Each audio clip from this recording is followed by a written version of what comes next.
అంటాను, దేవుని ఆశీర్వాదాన్ని తట్టుకోవటానికి కూడా శక్తి కావాలి. దేవుని యొక్క దీవెనలను తట్టుకోవటానికి కూడా శక్తి కావాలి, బలం కావాలి. లేకపోతే దెబ్బతినే అవకాశం ఉంది.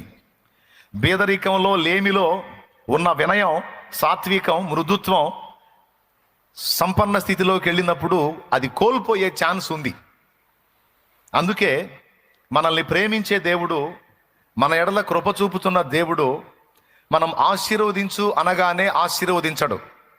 మరేం చేస్తాడంటే, ఆశీర్వాదానికి నువ్వు ఏ విధమైన ఆశీర్వాదాలు కోరుతున్నావో ఆ విధమైన ఆశీర్వాదాన్ని పొందటానికి, తట్టుకోవటానికి అనుకూలమైన వ్యక్తిగా నిన్ను సిద్ధపరచడానికి దేవుడు ముందు మొదలు పెడతాడు. ఏమన్నా అర్థమైందా? ఆ దీవెనను తట్టుకోవటానికి, ఆ ఆశీర్వాదాన్ని పొందటానికి తగిన వ్యక్తులుగా మనల్ని ముందు రెడీ చేసుకుంటాడు.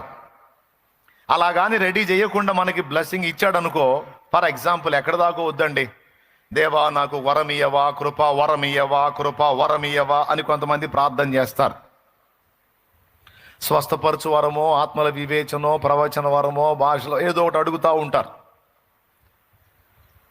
దేవుడు ఆమెన్ అని వరం ఇచ్చాడు అనుకో, వీళ్ళు ప్రార్థించినప్పుడు అద్భుతాలు జరిగినాయి అనుకో, ఇక వీళ్ళు భూమి మీద నిలబడరు. వీళ్ళు ఇంత ఆకాశంలోనే తిరుగుతూ ఉంటారు. ఇక వాళ్ళని గురించి వాళ్ళు ఎక్కువ తలంపుల్లోకి వెళ్ళిపోతారు. ఇంకా చెప్పాలంటే అతిశయించే ప్రమాదం ఉంది.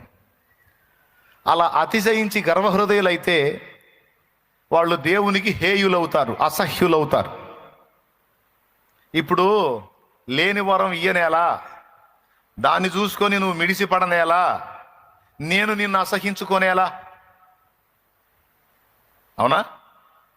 మరి కాదు ప్రభు, మరి నాకు వరం ఇయ్యాలంటే అది నీకు వచ్చినా కూడా నువ్వు తట్టుకునేటట్టు ముందు నిన్ను రెడీ చేసుకుంటాడు దేవుడు. అర్థమైతే స్తోత్రం చెప్పు, పెద్దగా చెప్పు. దాన్ని తట్టుకునే వ్యక్తిగా ముందు నిన్ను రెడీ చేసుకుంటాడు. అది దేవుని పద్ధతి. ఆ తర్వాత పర్వాలేదు, సిద్ధపడ్డాడు, సిద్ధపడింది, ఇంకా నేను బ్లెస్ చేసిన, ఆశీర్వదించిన ప్రమాదం ఉండదు అనుకుంటే అప్పుడు తప్పకుండా నువ్వు అడిగినటువంటి ఆ కృపలను నీకు దయచేస్తాడు ఆయన. ఇక్కడ రెండు పద్ధతులు దేవుడు పాటించినట్టు మనకు కనపడిద్ది. కొంతమందిని ముందే ఆశీర్వదించి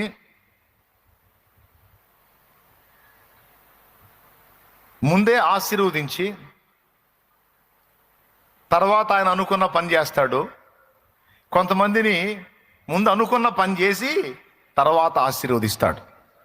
ఇంతకు అసలు అనుకున్న పని ఏందో